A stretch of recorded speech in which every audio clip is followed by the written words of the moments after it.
गेवराईमध्ये धक्कादायक घटना, लक्ष्मण हाके यांच्या गाडीवर दगडफेक। गेवराईत एका बॅनरवरून हा राडा झालाय। ओबीसी नेते लक्ष्मण हाके आणि आमदार विजयसिंह पंडित यांचे कार्यकर्ते आमने सामने आले। दोन्ही बाजूने जोरदार घोषणाबाजी करण्यात आली। यावेळेस एकमेकांवर चप्पलही भिरकावण्यात आली। विजयसिंह पंडित यांच्या कार्यकर्त्यांनी मराठा नेते मनोज जरांगे पाटील यांच्या मुंबई मोर्चाच्या समर्थनार्थ बॅनर लावला होता।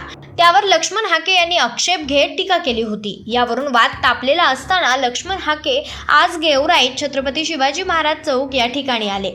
यावेळेस दोन्ही गटांचे कार्यकर्ते आमने सामने आले आणि हा मोठा राडा झाला। दोन्ही गटाचे कार्यकर्ते आमने सामने आल्यामुळे मोठा राडा झाला। दोन्ही बाजूने दगडफेक झाली। लक्ष्मण हाकेंच्या दिशेला चप्पल भिरकावण्यात आली।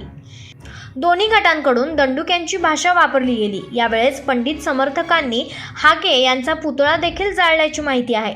दरम्यान पोलिसांनी परिस्थिती नियंत्रणात आणली आहे। लक्ष्मण हाके आता बीडच्या दिशेला मार्गस्थ झाले आहेत।